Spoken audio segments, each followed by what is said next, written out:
Hello guys, welcome back to our new blog. कैसे हो आप लोग? आई होप आप लोग सो अच्छे हो गाइज। मैं बहुत अच्छी हूँ। स्वागत है आप लोग का एक और नए ब्लॉग में। तो गाइज आज का ब्लॉग है एसएल के टॉपिक पे। और आप लोग को पता है कि अभी चल रहा है फेस्टिवल वीक, बहुत सारे फेस्टिवल चल रहे हैं और न्यू ईयर भी है। मतलब हिंदी के ड्यूरेशन में ये अभी नया साल स्टार्ट हुआ है और अभी नवरात्रा भी चल रहा है, छठ पूजा भी चल रहा है और ईद भी है। तो बहुत सारे फेस्टिवल एक साथ है। तो गाइस मेरी तरफ से सबको हार्दिक शुभकामनाएं। और ये नवरात्रा बहुत कम लोग सेलिब्रेट करते हैं, छठ पूजा भी बहुत कम लोग सेलिब्रेट करते हैं, बट मैं करूँगी फास्ट भी और प्लस डेली पूजा भी कर रही हूँ। अब अभी जस्ट दिया पूजा है, शाम में आई थी तो फिर मैंने पूजा पाठ कर लिया था, शाम में भी सुबह भी। तो थोड़ा सा हेक्टिक हो गया है अभी, क्योंकि मैं बोली थी आप लोगों को कल ब्लॉग आएगा बट नहीं आया। 2 दिन बहुत ज़्यादा हेक्टिक था। सैटरडे बहुत काम हो गया था, फिर संडे रेस्ट हो गई, प्रॉपर जिम गई, मन ही नहीं किया। इतना ज़्यादा बॉडी में एनर्जी लॉस हो रहा था, फील हो रहा था ऐसा कि बिल्कुल कुछ मन नहीं किया गाइस। तो इसलिए कल ब्लॉग नहीं आ पाया, मीन्स आज ब्लॉग नहीं आ पाया मंडे को।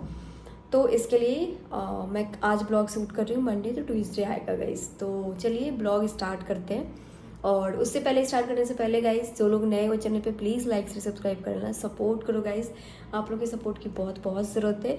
और जिन्होंने इंस्टाग्राम पे फॉलो नहीं किया, लिंक है डिस्क्रिप्शन में, फटाफट जाएगी गाइस, फॉलो करो। आई नो कि मैं अभी सिर्फ जिम का ही ब्लॉग डाल पाती हूँ और टाइम नहीं मिल पाता है, इतना ज़्यादा शेड्यूल हो जाता है। पहले मैं टाइम भी निकालती थी बट अब ना वो मैं सोचती हूँ डेली बेसिस का जो ब्लॉग शूट करने से बेटर है कहीं जाऊँ तो वो मैं शूट करूँ। और अभी मैं कहीं जाने वाली हूँ नेक्स्ट वीक। तो आप लोग देखना कहाँ जाने वाली हूँ। बहुत ही मतलब अच्छा और यूज़फुल ब्लॉग होगा आप लोग के लिए। तो बस बने रहो हमारे साथ, माई फिटनेस के साथ। तो गाइस बहुत कुछ सीखने को मिलेगा, बहुत कुछ इंटरेस्टिंग रहेगी, यूज़फुल रहेगी। तो चलिए ब्लॉग को स्टार्ट करते हैं।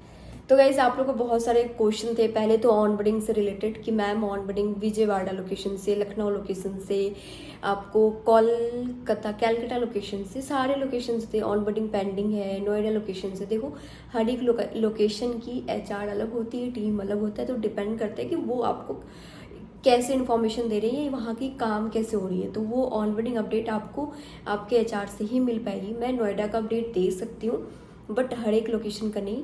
अगर मान लो अभी देखो ऑन बोर्डिंग चल रही है, फ्रीज नहीं है और आपको पता है कि आज फेस्टिवल है तो अभी बहुत लोग छुट्टी पे होंगे, इसलिए आप लोग को रिप्लाई नहीं मिल रहा है। बट आफ्टर वेकेशन, मतलब जो अभी फेस्टिवल खत्म हो जाएगा फिर आप लोग को डेफिनेटली मिलेगा। और ईद की छुट्टी का एक दिन ही होती है, मतलब ज़्यादा दिन नहीं होता है।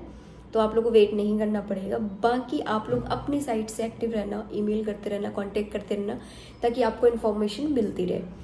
तो गाइज मैं आपको एक चीज़ बता दूं, आप लोग बस थोड़ा सा बाकी है, पेमेंट बहुत जल्द आने वाला। मेरा फर्स्ट पेमेंट कितना आएगा, कितने डॉलर पे आएगा, क्या आएगा नहीं आएगा, मैं सब बताऊंगी ब्लॉग में। तो बस आप लोग ऐसे सपोर्ट करते रहिए।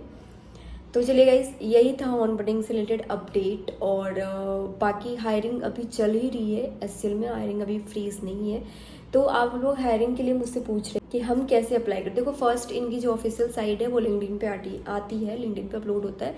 देन एक्सटर्नल साइट बाहर गूगल हो गया, गूगल वगैरह हो गया, तो वहाँ पे ये अपलोड करते हैं। तो आपको वहाँ पे सर्च करते रहना होगा जो भी न्यू वैकेंसी है, या फिर naukri.com पे सर्च करना होगा तो आपको पता चलेगा। बाकी ऐसे अदर कोई साइट पे मत करना कि बहुत सारे फेक साइट होते हैं। तो आप लोग चेक करके वेरीफाई करके ही फिल करना फॉर्म।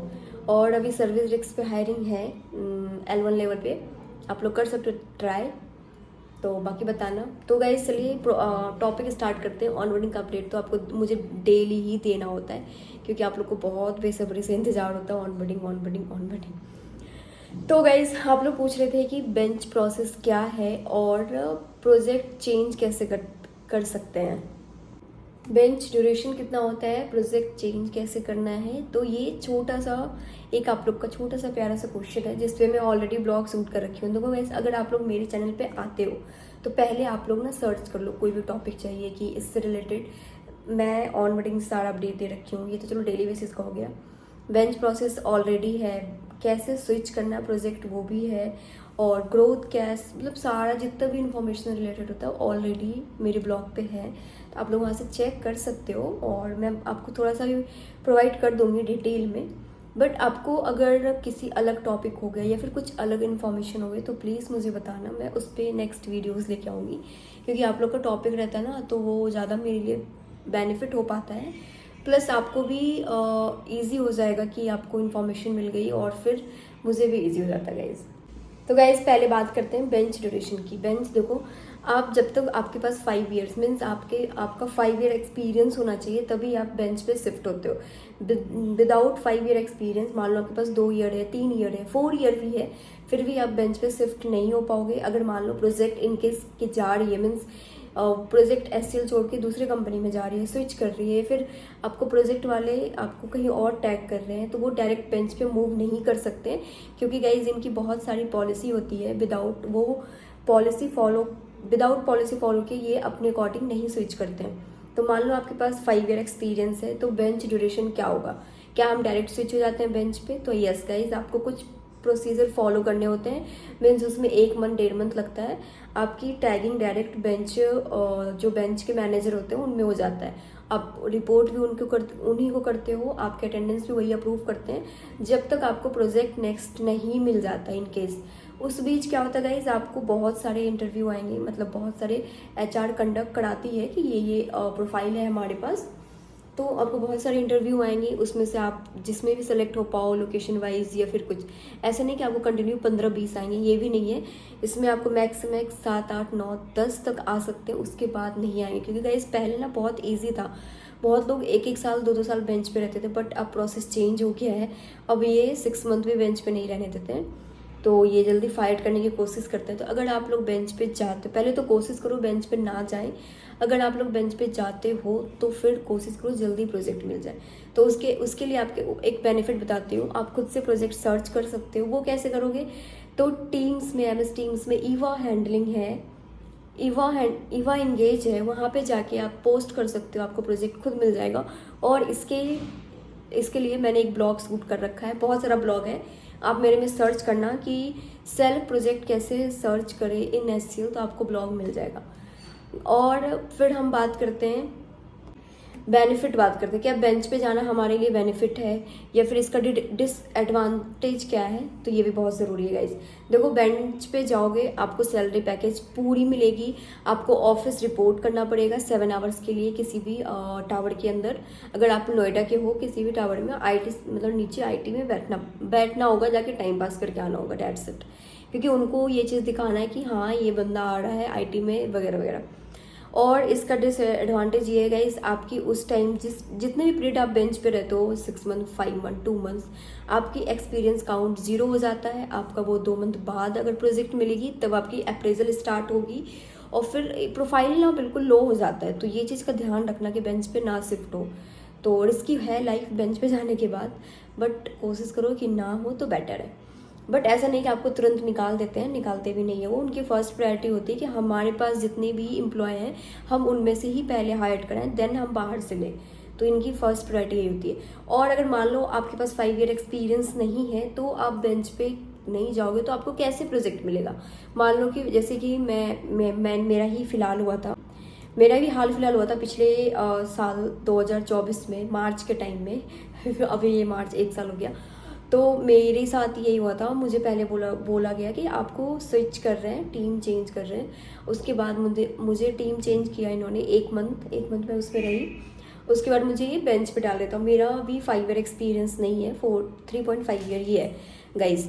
तो फिर जब मेरे पास एक्सपीरियंस है तो फिर मैं HR से कंसल्ट की, फिर मैंने उनसे पूछा तो वो बोले विदाउट 5 ईयर एक्सपीरियंस बेंच पे नहीं मूव हो सकते हो। बट मेरे मैनेजर मूव कर रहे थे, तो बहुत सारी फिर बीच में ड्रामा वगैरह हुआ। तो फिर लास्टली HR ने मेल कर दी कि आप इसको ऐसे प्रोजेक्ट टैग कराओ, विदाउट इसके आप नहीं मूव कर सकते हो, क्योंकि हमारे पास जो रूल है हम वही फॉलो करेंगे।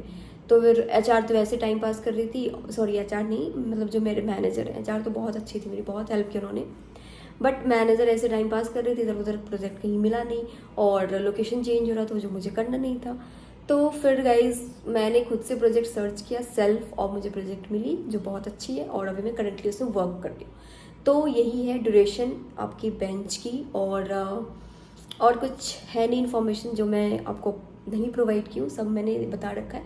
बाकी बेंच से रिलेटेड कुछ भी इन्फॉर्मेशन हो तो आप लोग मुझसे पूछ सकते हो कॉमेंट्स में, मैं नेक्स्ट वीडियोज़ में बताऊँगी। गाइज एक क्वेश्चन था बीच में कि मैम PG बताइए लखनऊ में रिजनेबल प्राइस में और सेफ्टी इंडिपेंडेंट PG। तो गाइज देखो, मैं लखनऊ लोकेशन पे नहीं हूँ, फर्स्ट। सेकंड थिंग कि आप लखनऊ पे हो तो आप ऑनलाइन सर्च कर सकते हो PG, और मैं दिल्ली में हूँ, बट आपको यहाँ का आइडिया दे सकती हूँ, बट लखनऊ का नहीं दे सकती हूँ, तो उसके लिए सॉरी गाइज। अब आती है गाइज प्रोजेक्ट चेंज कैसे करें, प्रोजेक्ट चेंज प्रोसेस क्या है। देखो, आप अगर एक्सपीरियंस हायर होते हो, अगर आप 6 मंथ, क्योंकि आपको पता है जब भी आप किसी भी प्रोजेक्ट में टैग होते हो, मान लो आप SCL में हायर हो गए, फिर प्रोजेक्ट में टैग हो गए, तो आपको ना 1 साल 1.5 साल का टाइम बॉन्ड होता है। वो बॉन्ड कंप्लीट करने के बाद आप अपना प्रोजेक्ट स्विच कर सकते हो। अब वो प्रोजेक्ट कैसे स्विच करना है हमें, ये भी बहुत इंपॉर्टेंट क्वेश्चन है। तो आप खुद, आपके कोई भी कलीग हो, किसी को जानते हो, तो आप उस तरीके से कर सकते हो।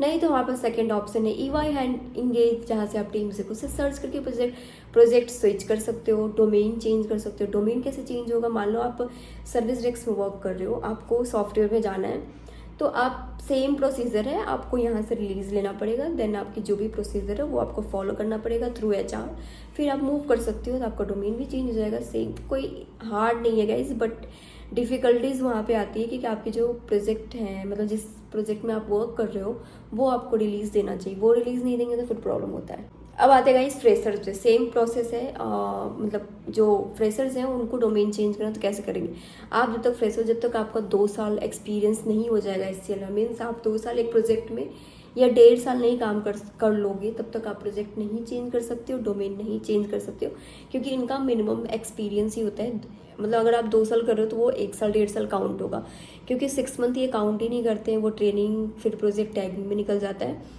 तो 2 साल बाद आप चेंज कर सकते हो। सेम प्रोसेस है, टीम्स में जाके सर्च करो खुद, या फिर आपके कोई कलीग है या फिर टीममेट है, उसके थ्रू कर सकते हो गाइज। बट जब ज्वाइन होगा ना SCL में, या फिर किसी भी प्रोजेक्ट में, या फिर किसी भी कंपनी में, जितना ईजी लगता है ना, मैं जैसे बोल रही हूँ आपको कि ऐसे ऐसे कर लोगे, बट इतना ईजी नहीं होता है, बहुत सारी प्रॉब्लम फेस करनी होती है, बट आपको करना है तो डेफिनेटली हो जाएगा। और कुछ और मुझे, मतलब कुछ और क्वेश्चन होगा तो मुझे बताना, देन मैं उस पर अपडेट दे दूँगी। फिर चलिए आज का ब्लॉग यहीं पे करते हैं गाइस एंड। अच्छा लगा ब्लॉग, प्लीज़ लाइक से सब्सक्राइब करना। मिलते हैं गाइस नेक्स्ट ब्लॉग में, बाय, टेक केयर। क्योंकि अब जाऊँगी, खाना खाऊंगी, फिर सोना, नींद बहुत तेज आ रही है। बाय गाइस, गुड नाइट और जय श्री राम।